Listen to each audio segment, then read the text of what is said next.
Donc le lendemain de cette ayahuasca du 31, j'étais crevée, lessivée, j'ai eu l'impression d'être passée dans le tambour de la machine à laver, genre pendant 3 jours, quoi, sans s'arrêter.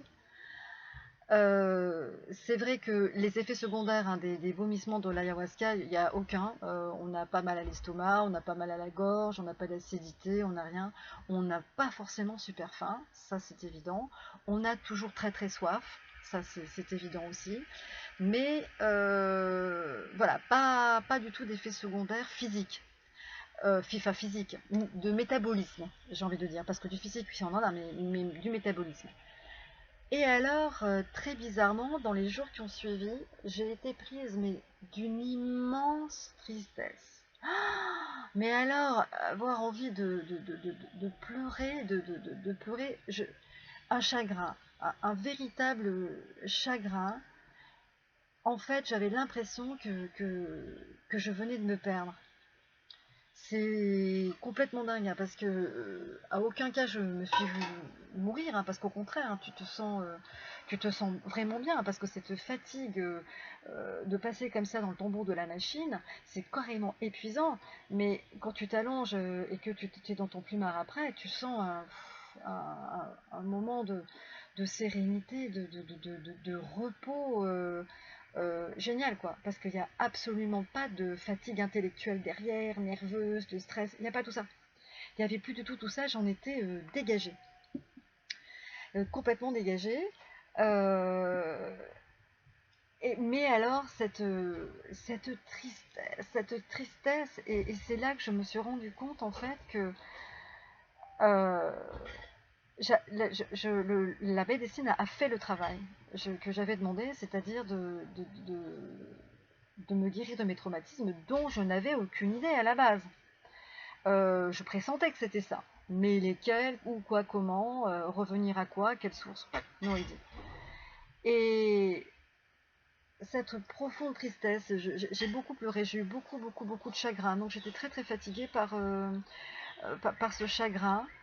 Et ce qui était terrible, c'est que donc je vis chez ma mère quand même. Et alors que je n'avais pas du tout pensé à ça, euh, mais ma pensée, ma tristesse m'amenait à ma naissance. C'est terrible à dire, hein, mais j'étais triste de ma naissance. Voilà, c'est ça en fait. Triste de ma naissance et à la fois ce sentiment d'avoir perdu quelque chose.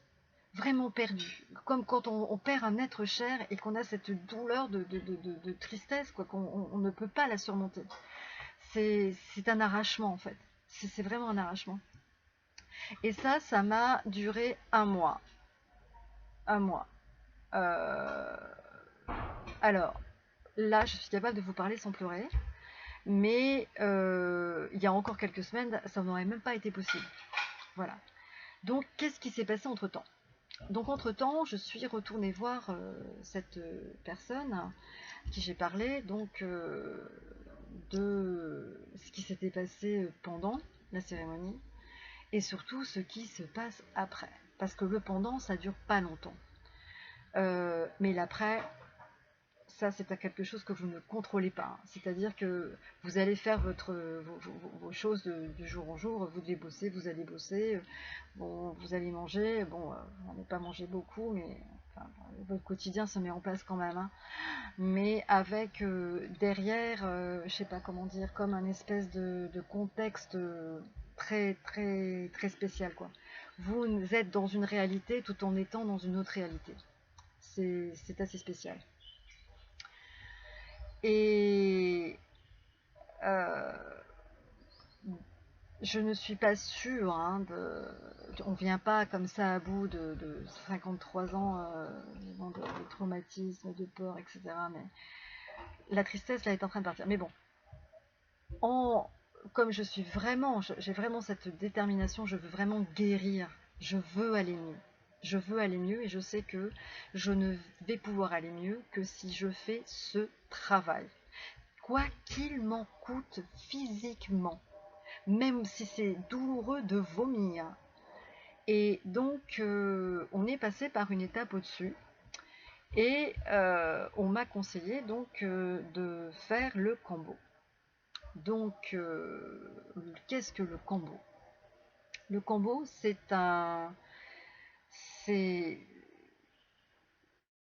c'est le liquide d'une petite glande qu'on récupère sur une grenouille, qui malheureusement aujourd'hui est chassée pour ça, et qu'on ne trouve qu'en forêt amazonienne.